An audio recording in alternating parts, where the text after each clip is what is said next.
인권의 가치를 현장에서 직접 보고 느끼시면서 결국에는 하나님께서 무연고자들의 장래를 돕는 일을 시키신 것 네. 같아요. 이 일은 어떻게 해서 시작을 하게 되셨나요? 네. 엠네스티는 이제 위안부 네. 할머니분들의 수요 시위도 같이 합니다. 음. 연대로 같이 하고 있는데 그 수요 시위를 하러 갈 때마다 할머니들이 계속 돌아가신다는 이야기를 들었어요. 그러니까 2010년대만 해도 한 80여 분 살아 계신데 지금 10분도 안 살아 계시고 그 80여 분 살아 계신 분들이 갈 때마다 돌아가셨다는 이제 부고를 듣게 되고 아. 그래서 이분들의 마지막을 뭐 꽃상여는 아니어도 좀 같이 해줄 수 있는 방법이 없을까? 뭐 음. 이런 이제 마음을 두고 있는데 마침 후배 한 명이 네. 상조회사를 시작했다라는 거예요. 어. 어우, 잘 됐다. 어. 너 할머니들 장례 좀 치러주면 어떻겠냐? 네네네. 했더니 이제 그쪽 사장님이랑 얘기해 보더니 기꺼이 하겠다. 음. 라고 해서 그 당시 정대협에 음. 찾아가서 할머니들께 장례를 치러드리겠습니다. 라고 네. 약속했더니 할머니들이 너무 좋아하시는 거죠. 어. 그러니까 정대협은 할머니들의 인권과 할머니들의 이런 그 삶을 지원하는 곳이긴 하지만 네. 장례가 물론 장례도 함께하지만 네. 장례를 전문으로 하는 곳은 아니라는 네. 거죠. 네. 장례할 때도 그분들의 역할이 따로 있는 거고 음. 그러면 장례를 잘 저희가 지원하면 이분들은 할머니들의 생을 잘 조명하고 네. 사람들한테 알릴 수 있는 그런 일을 할 수 있으니까 예. 굉장히 도움이 됐던 거죠. 예. 근데 그게 계기가 돼서 이제 그건 영리 기업이고 그다음에 정대협이라는 단체가 있는 거고 네. 이걸 잘 지원하려면 중간 지원 조직이 있으면 좋겠다라고 어. 해서 나눔과 나누면 단체를 이제 만들게 된 거고요. 예. 할머니들 장례 지원하러 이제 장례식장에 갔는데 네. 보통 장례식장 가면 이제 빈소를 가잖아요. 예. 근데 저는 이제 할머니 장례 있을 때 빈소에도 있다가 음. 사무실에서 이제 그쪽 사무장님과 이야기도 하고 음. 해야 되니까 사무실에 있는데 사무실에 칠판이 이렇게 있는 거예요. 예. 칠판에 보니까 여러 이제 고인명이 쭉 적혀 있는데 밑에 무빈소 어. 라고 써 있는 거예요. 네. 그리고 무연고라고 써 있는 거예요. 음. 그래서 물어봤죠. 무빈소가 뭐예요? 네. 빈소 안 차리는 거예요. 아니, 그러니까 빈소를 안 차려요? 네. 그러니까 저는 죽으면 누군가가 사망하면 당연히 장례를 치르고 음. 장례라는 건 빈소를 마련하고 사람들이 마지막 인사하고 이런 과정이 장례라고 생각했는데 네. 돈이 없어서 빈소를 못 차리는 아이고야. 거예요. 그러니까 안치했다가 네. 바로 입관하고 바로 화장하는 음. 무빈소 직장이라는 표현을 하더라고요. 네. 그러니까 애도의 시간과 공간이 마련되지 않은 예. 거였고요. 음. 또 그다음에 무용고라고 써 있길래 아니 처음 들어봤어요. 네. 무용고가 뭐예요? 라고 물어봤더니 가족들이 있는데 가족들이 돈이 없어서 포기한 거야. 어. 아니 포기를 해요? 가족들이요? 네. 어. 이거 너무 충격인 거죠. 음. 아니 돈이 없어서 무빈소 하는 것까지는 이해가 되는데 가족들이 있는데 시신을 포기해? 그래서 무용고가 된다라는 거는 듣도 보도 못했던 네. 사실이고 너무 충격해서 이런 분들의 장례를 지원하면 좋겠다라는 네. 생각을 해서 이제 위안부 할머니분들의 장례, 그다음에 수급자분들, 네. 돈이 없어서 빈소 못 차리는 분들, 음. 그리고 무연고 사망자분들까지 이게 장례 영역이 조금씩 확장돼서 지금의 나눔과 나눔의 활동까지 왔습니다. 이야. 가슴 아픈 사연을 가지신 분들이 참 많아요. 특히나 이 죽음 이후에 애도하지 못한다는 거. 그러니까 너무 슬픕니다. 박탈된 애도라고 얘기를 하는데 음. 내가 애도하고 싶은데 돈이 없어서 애도할 수 없다. 네. 아니면 내가 여러 가지 이유로 관계가 단절돼서 이 사람이 죽었는데 네. 하고 싶지 않다라고 국가에 포기할 때 그 심정들은 어떨까? 어. 물론 그분들이 그 당시는 괜찮을 수 있어요. 그런데 몇 년 후에 이 상처들이 깊게 있다가 트라우마로 남아서 아이고야. 어떤 왜 트리거 포인트, 네. 방아쇠처럼 네. 어떠한 마음을 툭 건드렸을 때 그분들의 올라올 그 감정들을 어떻게 우리 사회는 감당할 수 있을까? 네. 이런 걱정이 굉장히 많이 들더라고요. 야, 이 초창기에 구청에서 그러면은 좀 많이 도와는 주셨나요? 그러니까 사실 무연고 사망자는 이제 구청에서 주로 행정 업무를 하기 때문에 구청에서 도움을 줘야 되는데 초창기에는 잘 안 됐었죠. 근데 그나마 이 활동을 이제 시작하고 나서 몇몇 구청분들이 그나마 도움을 주시고 네. 야, 뜻깊은 일이다. 좋은 일이다라고 해서 도움을 주신 게 계기가 돼서 네. 이제 구청 한 군데 두 군데 이렇게 하다 보니까 그게 이제 서울시 공영장례 조례라는 걸 또 만들게 되고 예. 그 조례를 만들게 되면서 본격적으로 이제 공영장례 무연고 사망자들을 위한 공영장례가 시작됐고요. 지금은 서울시에 무용고 사망자들은 다 공영 장례로 진행이 돼요. 음. 근데 이게 또 지역 격차가 있어서 네. 공영 장례 조례가 없거나 제대로 안 되는 곳에 아, 지역 분들은 격차가 있군요. 네, 공영 장례가 또 안 돼요. 네. 그러니까 얼마 전에도 보면 파주에 있는 무용고 사망자분의 자녀가 네. 공영 장례가 있다고 해서 왔는데 예. 자기 아버지도 대상이 된다고 생각을 한 거예요. 근데 그분은 파주 분이셨던 거죠. 아이고야. 여기는 서울시 부분들만 지금 네. 저희가 장례를 하고 있는데, 아이고, 얼마나 답답했을까. 네, 그러니까 이렇게 이제 이게 보건복지부의 전국적인 제도가 아니라 각 지자체마다의 그 제도다 보니까 네. 여전히 한계가 있습니다. 그 한계가 빨리 무너지는 네, 날이 제도화되면 왔으면 좋겠습니다. 네, 좋겠습니다. 그러면은 초창기에 장례는 기독교식으로 진행을 하셨나요? 그러니까 이제 그 무용고 사망자분들의 이제 어디 안치되어 있고 언제 장례가 된다라는 거, 화장이 된다라는 걸 알게 되면 이제 제가 다니는 교회 목사님을 모시고 가서 목사님 여기 아무도 오실 분이 없는데 기도해 주세요. 예배 드려 주세요라고 해서 저희 다니던 교회 목사님을 모시고 가서 네. 이제 예배 드리고 했었고요. 지금은 이제 아무래도 서울시 공영장례로 제도화되다 보니까 네. 이게 기독교 방식만을 고집할 수는 없고 예. 고인의 종교에 맞춰서 뭐 기독교라면 기독교, 네. 천주교는 천주교 이렇게 고인의 종교에 맞춰서 네. 종교 예식을 지원하고 종교가 없다면 그 전통 방식의 네. 장례 형태를 진행하고 있습니다. 제도화됐는데 그건 또 따라줘야 되죠. 그럼요. 당연히 따라줘야 되죠. 이 무용고 사망자의 공영장례는 이때까지만 해도 알려지지 않았잖아요. 네. 처음으로 시작하신 일인데요. 고인의 모습을 보고 큰 충격 받으셨을 것 같아요. 처음에 하셨을 때. 공영 장례가 있기 전에 네. 그 무용고 사망자는 그야말로 시신을 처리하는, 그러니까 저 쓰고 싶지 않은데 그야말로 처리라고 하는 게 딱 적절한 표현이었습니다. 그러니까 제가 따라가 봤는데 네. 고인이 일단은 안치가 되어 있습니다. 그러니까 안치되어 있는 시신을 관을 가져가요. 관을 가져가서 그냥 지금은 아닙니다. 그 당시에 예. 그 당시에 창호제 같은 걸 깔아요. 그리고 병원 환자복으로 입는 시신을 그냥 거기에 넣어요. 아이고. 그리고 창호지를 닫고 그 다음에 관 뚜껑을 덮고 결관을 하고 그냥 나오는 거예요. 때로는 특히나 고독사 하신 분, 집에서 돌아가신 분들 같은 경우는 그냥 이불에 돌돌 말려서 오는 경우도 있고요. 그러면 오래됐던 피라든지 이런 것들이 그 안치실에서 얼었다가 녹으면서 화장시설로 갔는데 막 피가 떨어지기도 하고 정말 어떤 존엄함이란 찾기 어려운 그런 상황이었던 거죠. 그래서 그런 상황들을 개선하기 위해서 최소한 공영장례가 있어야 되고 네. 그분들도 시신 상태가 어떠하든 수의를 꼭 입혀야 되는 뭐 그런 걸로 지금 제도화돼서 훨씬 좋아졌습니다. 제도화되기까지 꽤 많은 시간이 걸렸나요? 저희가 2015년부터 네. 이제 무용고 사망자 장례를 시작했고요. 네. 그러니까 2011년부터는 장례 지원, 무용고 사망자는 2015년부터 시작을 네. 했는데 네. 15년, 16년, 17년, 3년을 하고 나서 2018년에 공영장례 조례를 만들면서 예. 제도가 바뀌었고요. 네. 그 이후부터는 이제 제대로 된 예. 장례 절차가 진행이 되고 있습니다. 다행입니다. 정말 다행입니다. 10년 전에 이 일을 시작하시면서 불안하거나 두렵지는 않으셨어요?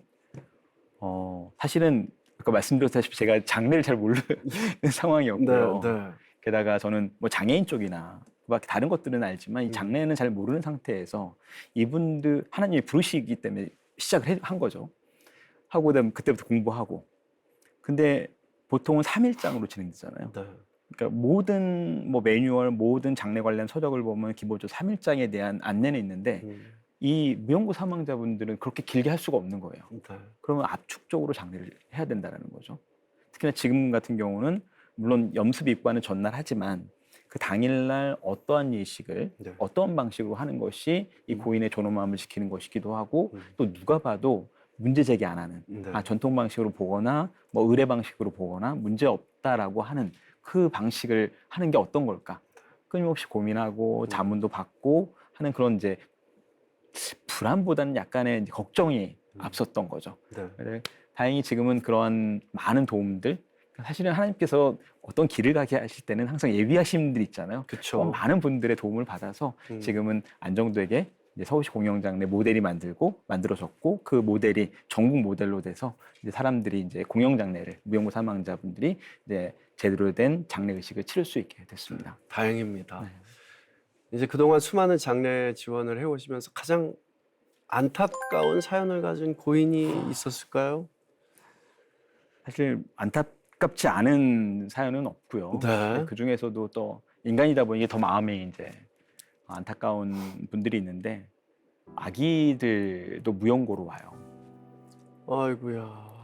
그러니까 베이박스에 아이고야. 이제 있는 아이들인데 음, 그 특히 베이박스에 있다가 오는 무용고 아기들 같은 경우는 대부분 아픈 아이들이에요. 네.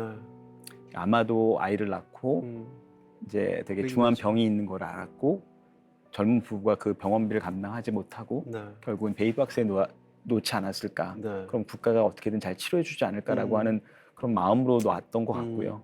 근데 그 아이들이 어린이 병원 왔다가 이제 무용고로 해서 옵니다. 근데 이제 가장 안타까웠던 사연은 이 베이박스 아시잖아요. 이렇게 열고 거기 안에 아이를 따뜻한 곳에 놔야 되는데 그걸 몰랐던 어머니가 있는 거예요. 그 베이박스 그 골목까지 간 거예요. 네. 그 골목 입구에 아마 드럼통 같은 게 있었나 봐요. 그럼 거기에 아이를 놓으면 예. 아이를 뭐 CCTV로 보다가 가져가는 걸로 생각했나 봐요. 그 아이를 거기다 놓았는데 밤 10시 반 정도? 예. 그 아이가 거기서 떨어진 거예요. 그래서 아이가 거기서 죽었네요. 네. 그래서 저희가 그 아기 장례를 할 때 어머니는 구치소에 있어서 오지 못했던 사례가 지금도 CCTV가 있었으니까. 네, 그러니까 누가 누군지 알고. 그러니까 그 아이를 이렇게 베이박스에 베이박스 안에 열고 그 따뜻한 곳에 아이를 놓아야 되는 거를 몰랐던 거예요. 그러니까 아이를 놓은 것도 마음이 아플 텐데 자기가 의도하지 않게 네. 아이를 죽게 했다라는 저는 그 엄마가 평생 어떻게 살아갈까. 네. 지금 생각해도 마음이 굉장히 아프고요. 이런 일을 하시면서 마음이 너무 무겁지 않으세요? 그나마 동료들이 있다라는 게 가장 큰 힘이 되죠. 네. 집에 가서 얘기도 하기도 하고 하는데 아무래도 이런 마음은 네. 같은 공간에서 같이 경험했던 사람들만이 네. 정말 100% 이해할 수 있는 일들이더라고요. 네. 그러니까 이 같은 날 그러니까 듣는 사람들은 그냥 안타까운 거예요.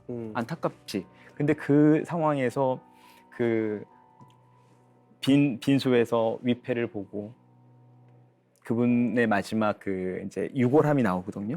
그 따뜻한 유골함을 이렇게 끌어안고 하는 그 감정 순간순간에 올라오는 감정들은 실제 동료들이 아니면 좀 이해하기 힘들고 동료들과 함께 저희가 한 달에 한 번씩은 꼭 한 달 동안 있었던 이야기들 또 가슴에 있는 이야기들을 얘기하면서 같이 치유받고. 이렇게, 치유받고 그렇게 하는 그런 시간들을 보내고 있습니다.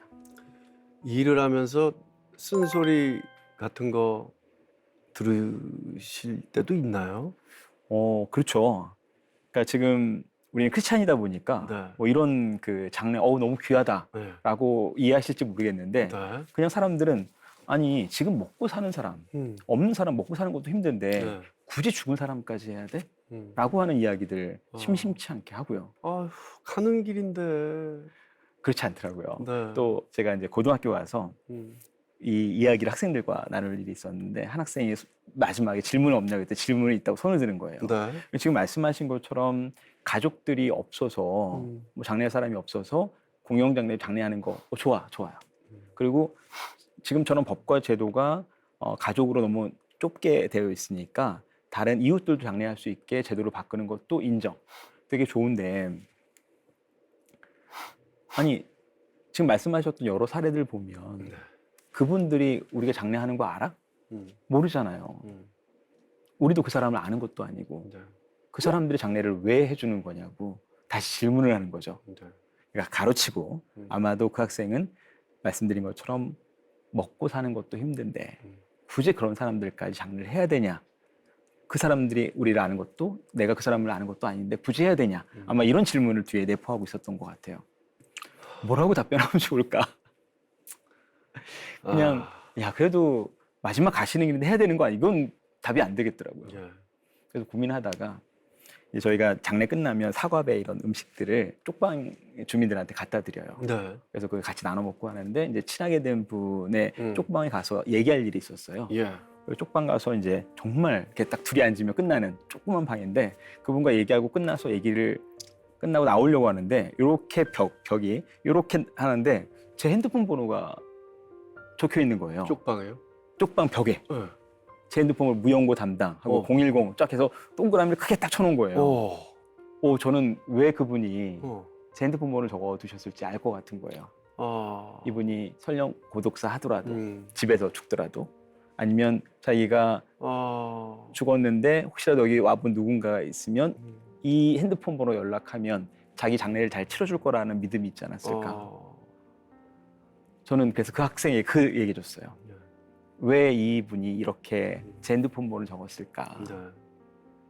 그 장례라는 건 죽은 사람의 존엄함을 지켜주는 것이기도 하지만 사실은 비슷한 처지에 있는 분들, 그분들에게 이 장례는 위로가 되고 내가 죽어도 사회가 나를 갖다 버리는 게 아니라 나를 이렇게 존엄하게, 나를 이렇게 귀하게 잘 마무리를 지어줄 거라는 믿음과 확신을 주는 그런 거다. 꼭 죽은 사람만을 위한 게 아니라 당연히 죽은 사람을 위한 존엄함도 중요한 거고 살아있는 사람들, 그거와 비슷한 처지에 있는 분들에게 위로와 또 다른 평안을 주는 그런 활동이기 때문에 의미가 있다라는 말을 했고요. 또 하나 붙여서 소방관들이 그 화염 속에 이렇게 들어갈 때 아무리 이번에 소방관이라는 영화에도 나오는 장면인데 아무리 그 불길이 심하고 위험한 곳이라 해도 거기 사람이 있으면 들어가서 구하려고 한답니다. 그 구하려고 할 때 그냥 조용히 들어가는 게 아니라 이렇게 소리를 치기도 하고 쿵쾅쿵쾅 요란하게 하기도 하고 하면서 그 불 속으로 들어간대요. 불 속에 있는 고립된 사람이 아무도 자기를 구하러 오지 않는다고 생각될 때 사람은 자포자기하고 더 빨리 죽음에 이르는 거죠. 그런데 나를 구하러 오는 인기척이 있을 때 사람들은 살려고 하고 용기를 낼 수 있는 거죠. 그 학생한테도 그런 말을 했습니다. 이 공영장례는 인기척인 거야.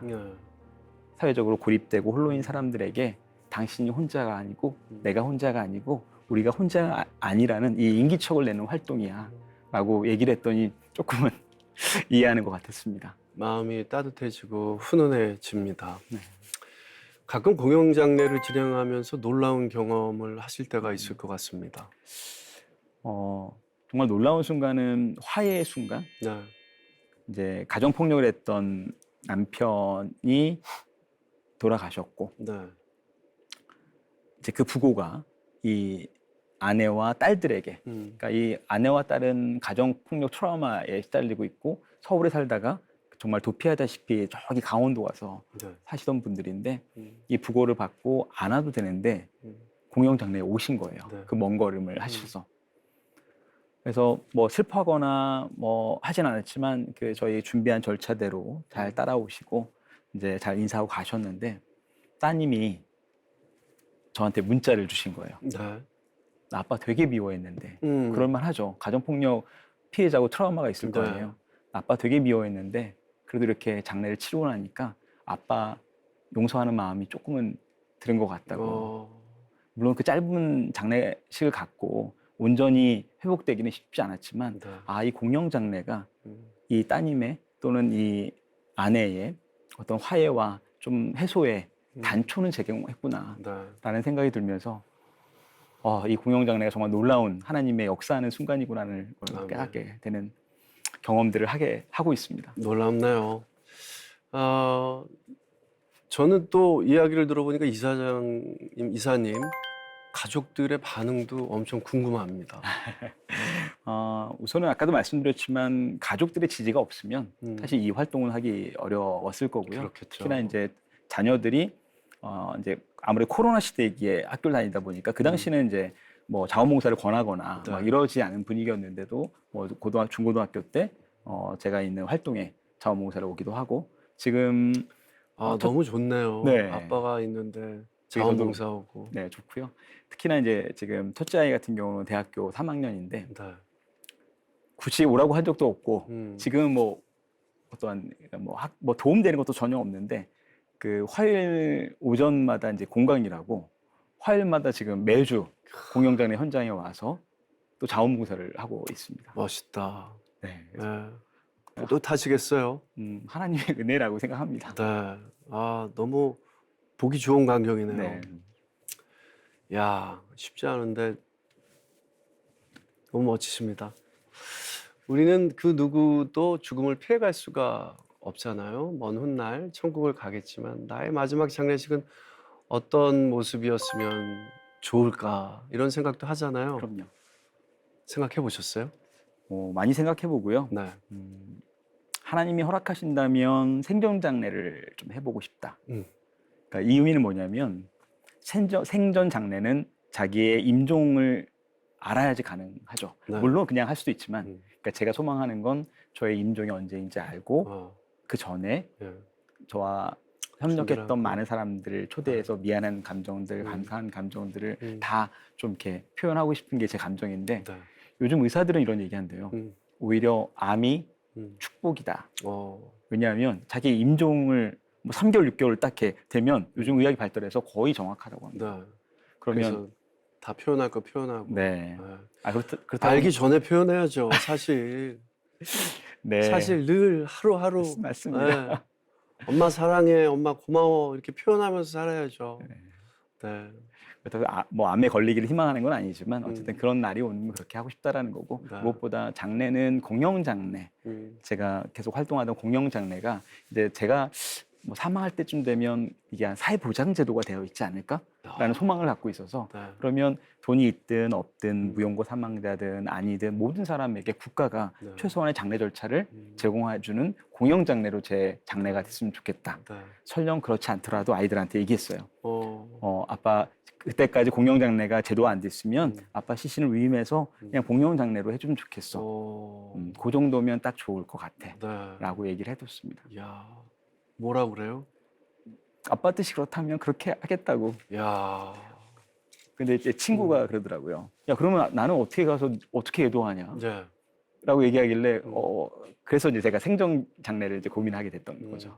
미리 네. 만나서. 네. 네. 오늘 이야기를 들으면서요, 고인들의 마지막 가는 길이 진짜 외롭지 않겠다라는 생각이 들었습니다. 앞으로도 계속 이 일을 하실 텐데 교회에 부탁하고 싶은 당부가 있다고 들었습니다. 네. 저는 교회가 조금 더 죽음에 대한 이야기를, 그러니까 우리가 천국 소망을 갖고 살아가는 사람들이잖아요. 근데 죽음에 대한 이야기를 잘 하지 않아요. 그러니까 죽음을 어떻게 맞이할지, 어떻게 준비할지, 특히나 장례라는 건 또 어떻게 할지. 앞으로 사회적 고립이 더 증가할 거고 가족 관계는 점점 해치되는 상황이 놓일 겁니다. 네. 그렇다고 한다면 교회의 역할이 무엇일까? 이런 고립된 사람들 그리고 가족과 단절된 사람들의 가족 역할을 교회가 해야 되지 않을까? 그런데 아직까지는 그런 생각들이 부족한 것 같아요. 제가 이제 제도를 변화시키면서 이제는 예전엔 가족이 아닌 사람은 장례를 못했는데 이제 어떤 일이 벌어지고 있냐면 교회 분이 무용고가 됐을 때 교회 목사님이 장례 주관자 신청을 할 수 있는 제도가 생겼어요. 네. 장례 주관자로 해서 장례를 치를 수 있게 됐습니다. 그러니까 이런 제도들을 더 알고 네. 교회가 이제 죽음 순간뿐만 아니라 그 이후에 무덤까지도 교회가 동행하는 역할을 같이 해주시면 정말 좋겠다라는 말씀드리고 싶습니다. 이 프로그램은 여러분의 미디어 선교 후원으로 제작되었습니다. 선교는 사명, 후원은 동역. 당신도 복음을 전할 수 있습니다. 선교 후원 02-6333-1003번